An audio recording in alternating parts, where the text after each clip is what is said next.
Hello, welcome to the Moon Scarab channel. My name is Ramon. On this video, I want to talk about the full moon, its names by month, and the history of many of these names. One of the most dramatic sights in the night sky and inspiration for poets, artists, and lovers for millennia are full moons, which captivate us like nothing else. Every month, Earth's moon goes through its phases from new moon to full moon and back, waxing and waning in its constant transformation. Full moons occur about every 29 and a half days as the moon moves to the side of Earth directly opposite to the sun, reflecting the sun's rays and appearing as a brilliant, perfectly circular disk. Throughout human history, we've used the movement of the moon to keep track of time, hunting, planning, and harvesting. Ancient cultures throughout the world have named full moons based on the behavior of plants, animals, or weather-related events during any given month. Different full moon names can be found among the Chinese, the Celtic, Old English, Native American tribes, to name a few. In addition, Native American tribes often use moon cycles to keep track of seasons and gave unique names to each full moon. These names were then adopted by the colonial Americans and have entered popular culture.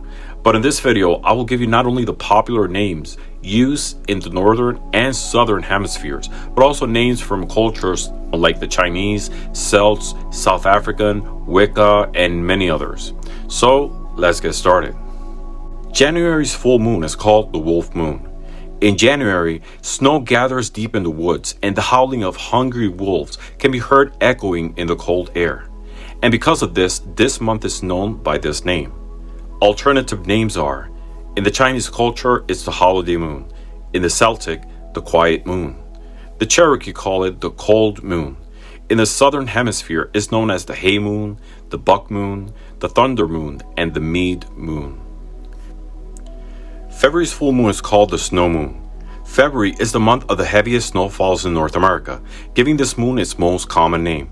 The February moon has also been called the hunger moon due to the challenging hunting conditions. Alternative names are, by the Chinese, the budding moon, by the Celtic, the ice moon. The Cherokee called it the bony moon.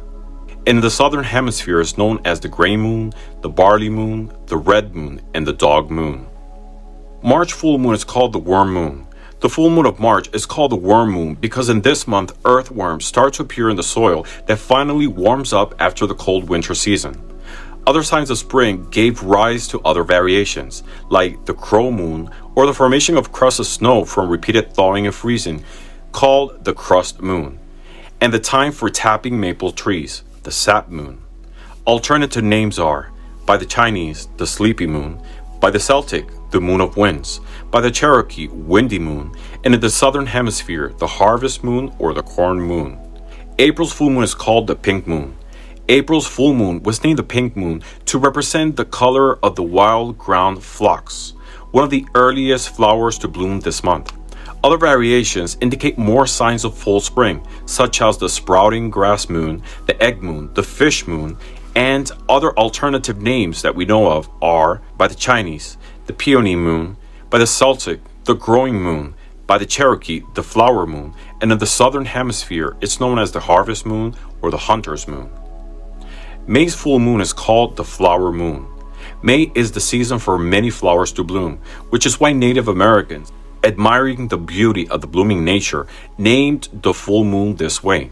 Corn is also ready to plant, also called the corn planting moon and the milk moon. Alternative names are, by the Chinese, the dragon moon, by the Celtic, the bright moon, by the Cherokee, the planting moon, and in the southern hemisphere is known as the beaver moon or the frost moon. June's full moon is called the strawberry moon. June was the strawberry harvesting season for Native American tribes, and they gave the June full moon this name. Alternative names are, by the Chinese, the lotus moon, by the Celtic, the moon of horses, by the Cherokee, the green corn moon, and in the southern hemisphere is known as the oak moon, the cold moon, or the long night's moon. July's full moon is known as the buck moon. The full moon of July is known as the buck moon because young male deer, also known as bucks, grow velvety hair-covered antlers in July. Frequent thunderstorms in the New England area also resulted in the name of Thunder Moon. Some tribes also use Hay Moon, And other alternative names are, by the Chinese, the hungry ghost moon, by the Celtic, the moon of claiming, by the Cherokee, the ripe corn moon, and in the southern hemisphere is known as the wolf moon, the old moon, and the ice moon. August full moon is called the sturgeon moon. For many tribes living around the Great Lakes in North America, August was traditionally the time to fish for sturgeon, a large fish common in this lake and other nearby bodies of water. It's most easily caught during this month. The reddish appearance of the moon through the frequent sultry hazes of August also prompted the tribes to dub it as the red moon. Other names included the green moon and the gray moon. Alternative names are, by the Chinese, the harvest moon, by the Celtic, the dispute moon, by the Cherokee, the fruit moon, and in the southern hemisphere is known as the snow moon, the storm moon, the hunger moon, and the wolf moon. September's full moon is called the harvest moon. The harvest moon is the full moon closest to the September equinox. Around the equinox, the moon rises soon after sunset. In the past, this gave farmers extra time for harvesting in the evening under the moonlight. That's why the full moon occurring around this time was called the harvest moon. Also, many of the Native American tribes' staple foods, such as corn, pumpkins, squash, beans, and rice, are ready for gathering at this time. The harvest moon does not always occur in September. Traditionally, the name goes to the full moon closest to the autumn equinox, which falls during October once or twice in a decade. Sometimes the September full moon is called the corn moon. Alternative names are, by the Chinese, chrysanthemum moon, by the Celtic, singing moon, by the Cherokee, nut moon, and in the southern hemisphere is known as the worm moon, the crow moon, the sugar moon, and the chaste moon. October's full moon is known as the hunter's moon. The hunter's moon is the full moon which comes right after the harvest moon. This means it may take place in October or November, and in the southern hemisphere it might be in April or May. All the harvesting work was usually done under the harvest moon, and by the time of the next full moon, the fields were clean.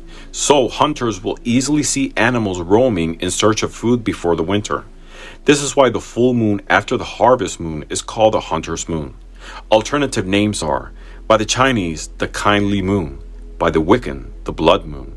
In South Africa, it's called the seed moon, and in the southern hemisphere is known as the egg moon, the fish moon, the pink moon, or the waking moon. November's full moon is called the beaver moon. In November, hunters usually trap beavers to collect their thick fur ahead of the chilly season. At this time of the year, the beavers were busy preparing for winter. They begin to hide under logs, having saved enough food for winter.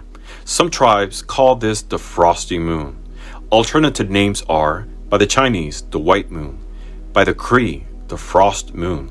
The Celtic call it the dark moon, and in the southern hemisphere is known as the corn moon, the milk moon, or the hare moon.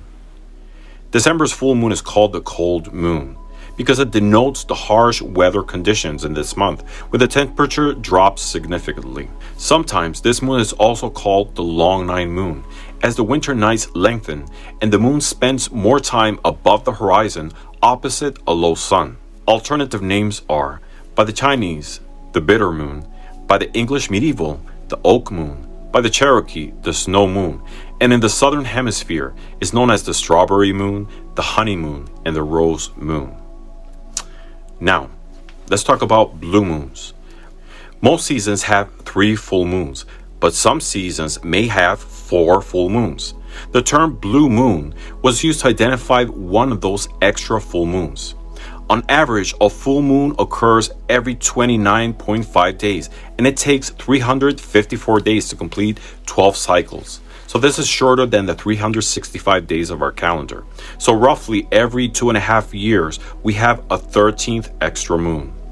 Unlike the other full moons, a blue moon doesn't have a folklore background, and it came to common use recently. So there are no alternative names for it from different cultures. At most, it's called an extra full moon, although some sources claim that Catholic clergy called it the betrayer moon, but there is no clear evidence of this. So our full moon may have all different names throughout all different seasons throughout the whole year, but it's only one. what our beautiful full moon, which inspires us and which I personally love.